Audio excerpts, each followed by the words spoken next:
Mwenyezi Mungu akitaka kukubariki huwa anakupitisha kwenye matatizo. Yaani Mwenyezi Mungu akitaka akupe riziki yako lazima akuingize kwenye changamoto. Wanasema ili uweze kushinda lazima ufanye zoezi la kushindwa. Yaani lazima ufanye mazoezi ya kushindwa ndipo utashinda. Bila kushindwa basi jua huwezi kushinda. Sio, nielewa familia? Yaani kwa hivi ina maana mimi miaka ile ya nyuma nisingekimbiaga, nisingetoroka hapa kijijini. Unaona haya maisha haya yangenivaa mimi. Umeona nilivyo? Yaani maisha yangenivaa, sio mimi niavae maisha. Yaani yangenivaa, yaani umaskini ungekuwa na mimi daima pasipo kutoroka. Kilichonifanya mimi nifanikiwe ni kutoroka nyumbani. Nilitoroka haya mazingira, niliacha, nilikaa nayo mbali, nikaenda huko. Kumbe Mwenyezi Mungu alikuwa ananipeleka kwenye mafanikio. Kwa muda mwingine Mwenyezi Mungu anakuaga na makusudi yake. Kwa kuna time nataka niwashauri vijana, ukiona wewe ni mzito sana kutoka maskani hapo ulipo ambako unaamini utafanikiwa wakati uwezo wa kufanikiwa mazingira ya nyumbani ni magumu, hebu jaribu kufanya matukio yote yale ili ukimbie, utoroke, uende mbali na nyumbani ukatafute mafanikio. Umeona sisi? Lakini nilishakataa.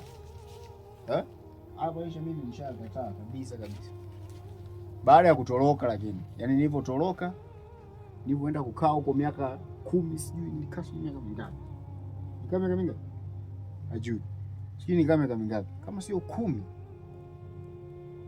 Ndio ikabidi univae utajiri. Simuona sura ya pesa, nguo zenyewe za kimaskini zinanikataa. Unaona unaje? Kwa ushauri, ukitaka ufanikiwe, kama nyumbani kwako hapo au nyumbani kwenu hapo ni mzito kutoroka, ni mzito kuondoka, hebu fanya tukio la ajabu ili utoroke. Kwa sababu wanaonijua mimi hapa nilitorokaga, kuna matukio niliyafanyaga. Umeelewa? Kumbe Mwenyezi Mungu alikuwa ananiforce nifanye ili anitoe hapa niende nikauchukue utajiri kule kwenye miji ya watu. Utajiri upo kwenye miji ya watu. Mji huu hapo una watu wao wenye wameandikiwa mafanikio, ndio wafanikiwe hapa. Kwa hiyo waliokuja hapa wamefanikiwa. Ila mimi ambaye nimezaliwa nitakuwa ni mwovu. Kwa hiyo ndo nikatorokaga, nikaendaga huko. Kwa baada ya kufika kule ndo nikafanikiwa. Utajiri ukanivaa. Kwa hiyo ningebaki hapo maskini ningekuwa nani. Tunakumbuka nilimwambiaga mimi kipindi hicho, nilimwambia kwa mlango mimi nafungia nini? Tulikuwa tunafungia misumari. Njoo nikuone.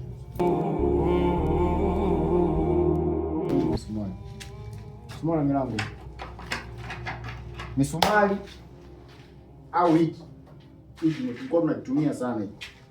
Hiki tulikuwa tunatumia sana kufungia mlango. Kwa sababu hili ndio lilikuwa geto langu mimi. Nikaondoka. Lilikuwa geto langu, pindi naondoka mimi nilikuwa nakaa humu.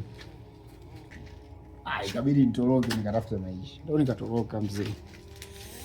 Sasa hizi mlango mimi nafungia remote. Ninapoingia home naingia na kadi. Sio hivi. Au